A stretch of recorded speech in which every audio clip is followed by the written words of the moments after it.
Hi, I'm George Harris. I was born in Ottawa on May 28, 1884. I joined the Ottawa Fire Department on September 25, 1910. That first year I was stationed at Station 7 at Somerset and Bell Streets.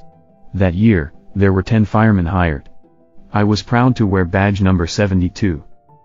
That first year, 1911, saw a total of 341 calls, with only one fatality. We were making good in the total salaries and expenses for the department that year. The total include everything from repairs to the stations, right down to horseshoeing. Total came to $87,652.90. Station 7 included one four-wheeled hose wagon, carrying 1,000 feet of 2.5-inch hose among other things. It was drawn by 2 horses. That's me on the reins. My younger brother, William, who was born 5 years after I was born. He was born on November 26, 1889. I was very proud of him when he joined the Ottawa Fire Department on May 3, 1916. My brother earned badge number 59. He lived at 32 Laurel Avenue, just off of Preston Street. I remember in 1913 how I was injured at a fire at the Greater Ottawa Lumber Company's plant. Captain Starr of number 11 station had the coat burned off his back in that fire. I had both ears burned and had an injury to the head. That was October 13, 1913.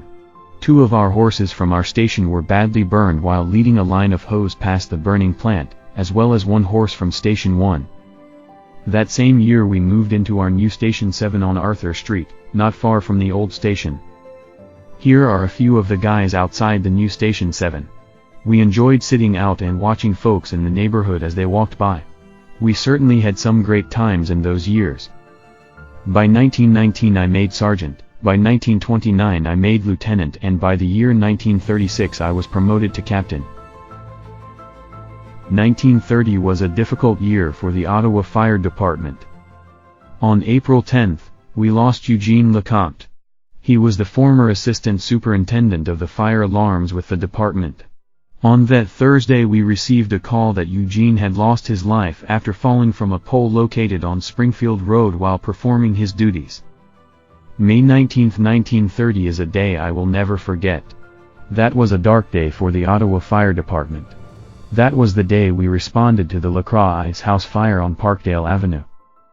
We lost 2 firefighters that day, William Willett and Captain Robert Pratt.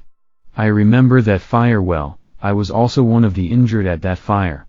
Let me tell you what happened. I was working with fireman Willett when I heard the crash. I was in the loft between the roof and the ceiling of the building. Willett was feeding hose into where I was. I remember him standing on the ladder outside. When I heard the crash behind me, all I saw was the wall falling and Willett disappeared. The ladders where fireman Willett and Captain Pratt were working was against the east wall. They were 25 to 35 feet apart. Deputy Chief Lemieux saw Captain Pratt on top of the ladder as it was waving in the air before he fell from the ladder. I remember Joseph Beauregard, who was watching things from the street, tell us that he saw Captain Pratt try to slide the ladder sideways in order that he might grasp something to hold onto, but that didn't work. After Pratt fell, a beam resting on one of the rungs fell with the ladder and struck him on the head. With Willett and Pratt the injuries were multiple fractures throughout their bodies. Captain Pratt had fractures to his skull and both right and left femurs. Willett suffered from fractures to his pelvis and fractures to his left arm. His cause of death from the coroner's report said he died from hemorrhaging and shock. I, myself, suffered from cuts to the hands and face.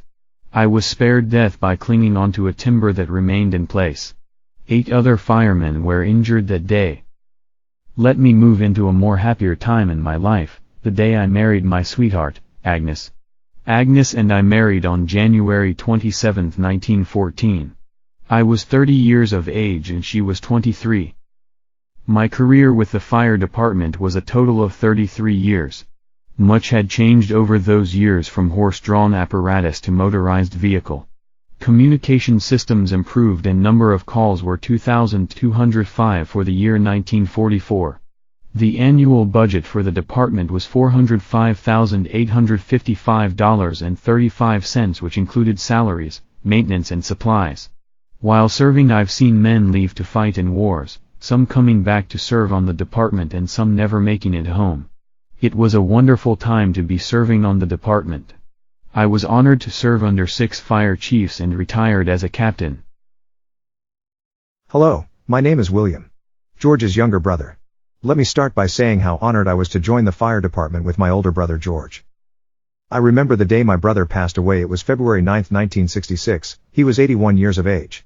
He lived at 460 Laurier Avenue West with his beloved wife Agnes. He was the dear father of Roy, Muriel, Sybil, and Eileen. He was loved by 14 grandchildren and 2 great-grandchildren. He now rests at Notre Dame Cemetery. I myself retired as a district chief in Ottawa. I passed away at the age of 76 years of age on August 7, 1966.